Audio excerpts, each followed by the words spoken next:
Corina Vitia, and I'm one of the first semester general chemistry peer leaders at the University of Texas at El Paso.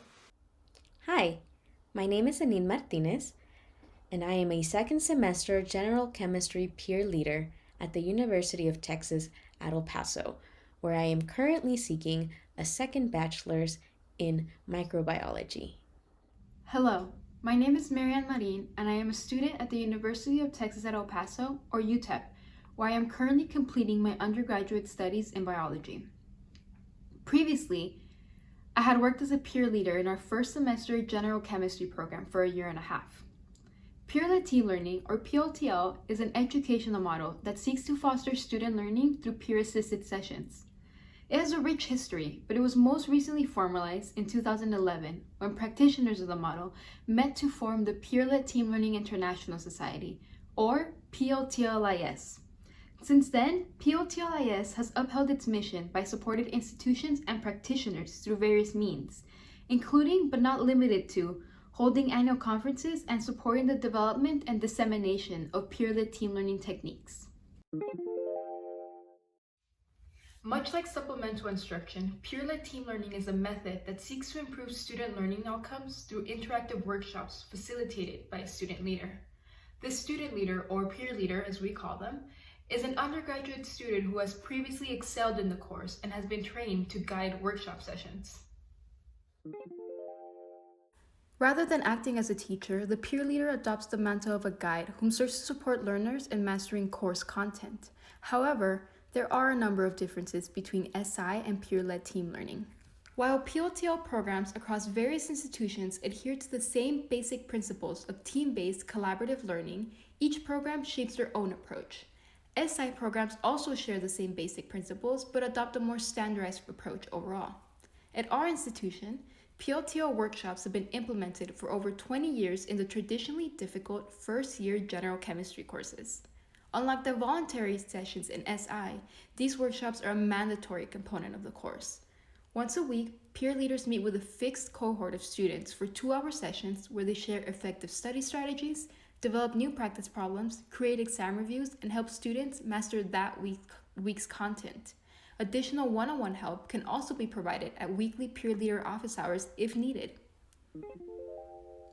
Ideally, workshop facilitation involves a diverse array of collaborative and team-based approaches that cater to a workshop's unique needs, as determined by a peer leader's frequent interactions with their students. Ultimately, the goal is both to assist students in mastering course content and in developing appropriate study techniques that will help them succeed in future courses, and this too is a collaborative effort.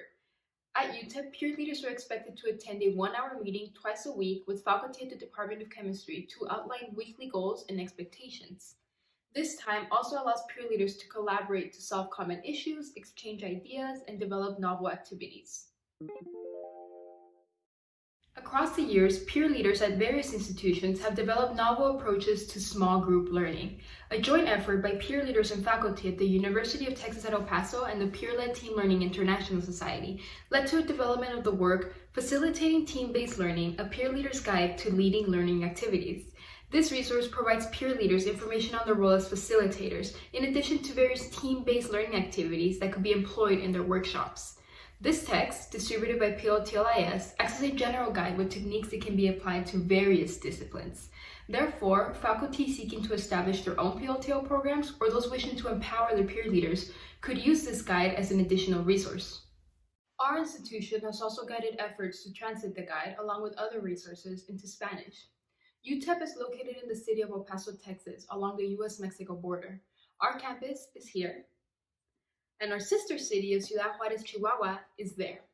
So we're real close to one another, and this relationship transcends everything on our campus, from student culture to academia. And the translated guide allows institutions located in Spanish-speaking regions, along with those located in binational or multinational communities like us, to adopt and implement peer-assisted learning techniques. The idea for the facilitation guide was first conceived by a peer leader at the University of Texas of El Paso, Andrea McWilliams. During her time as a peer leader, Andrea noticed that advocates of PLTL had come up with countless activities and ideas throughout the years that made team learning more meaningful and efficient.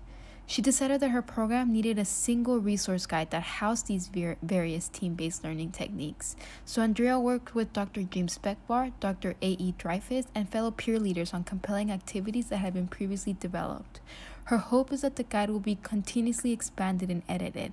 To her, the guide is meant to be a dynamic hub for innovative team-based approaches to learning. In its original form, the guide's activities were distinguished by the number of smiley faces they carried. Those assigned one smiley face were activities better suited for new groups, where teamwork had not yet been fully established. Activities could carry up to 4 faces, with a greater number of smileys indicating a greater degree of team building needed to incorporate the technique into workshop. Dr. Dreyfus noticed that this approach resembled psychologist Bruce Tugman's 4 stages of group development. Each of these stages corresponds to a point on the journey towards a fully formed operational group. The first stage, forming, involves team members getting to know each other, setting goals, establishing rules, and determining their joint dynamic. This stage is like an orientation in which group members look to a leader for guidance. The second stage, storming, involves group conflict. It is during this stage that team members begin to push boundaries and challenge authority. Despite progressing, groups may return to this or any other stage throughout their development.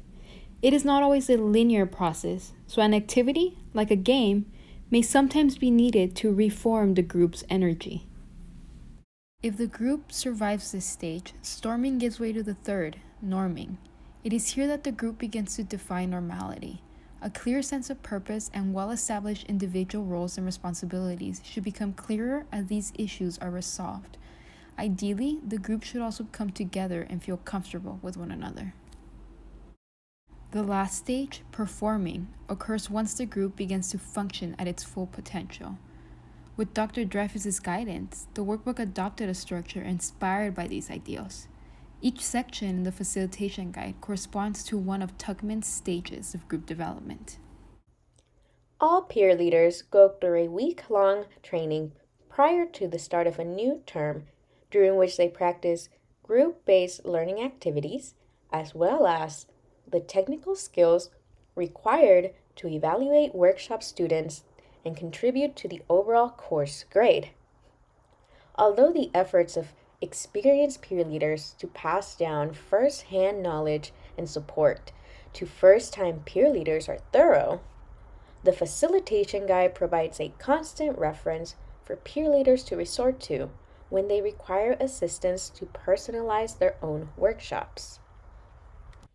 The first meeting of every workshop is monumental in establishing the learning environment for the remainder of the term, but it is also the most nerve-wracking for the peer leader in charge of the group. How do I set up my first workshop? How do I support my students so that they are successful in the course? How do I jumpstart connections amongst my students to make a fun and safe learning environment?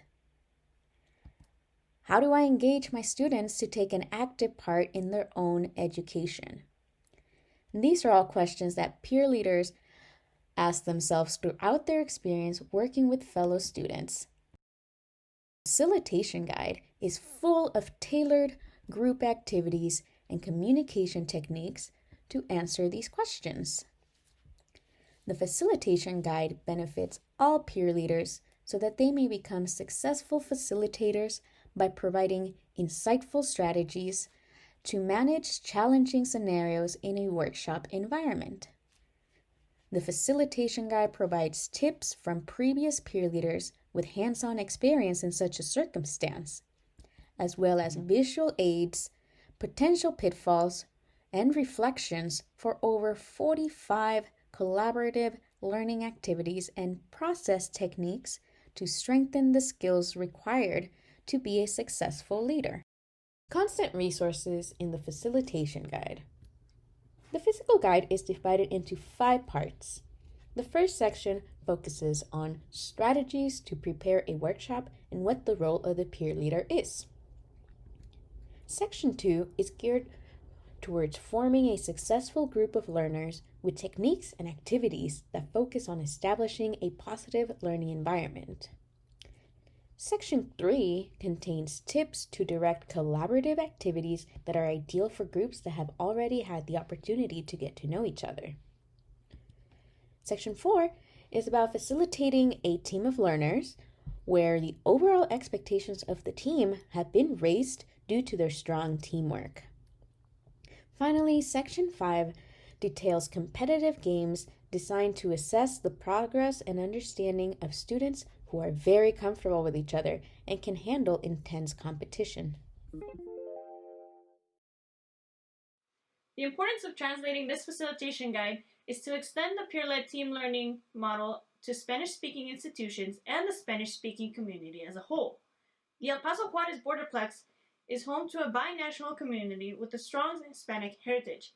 Indeed, 80% of the student population at UTEP are identified as Hispanic or Latino, and a good amount of these people come from the Mexican side of the border. Thus, there is some sort of personal aspect to this translation. This facilitation guide is meant to guide the peer leader for the purpose of articulating their thoughts and convey information to the students. A translation into Spanish has the added perk of allowing the peer leader to do this in another language, and therefore connect better with the students who are struggling with the language barrier rather than the content itself, thus articulating ideas in a manner that is much easier to understand. Furthermore, in translating the facilitation guide into Spanish, we hope to set a precedent for more multinational or otherwise diverse communities so that more translations of this facilitation guide can be used to bring the peer-led team learning model to more institutions across the world.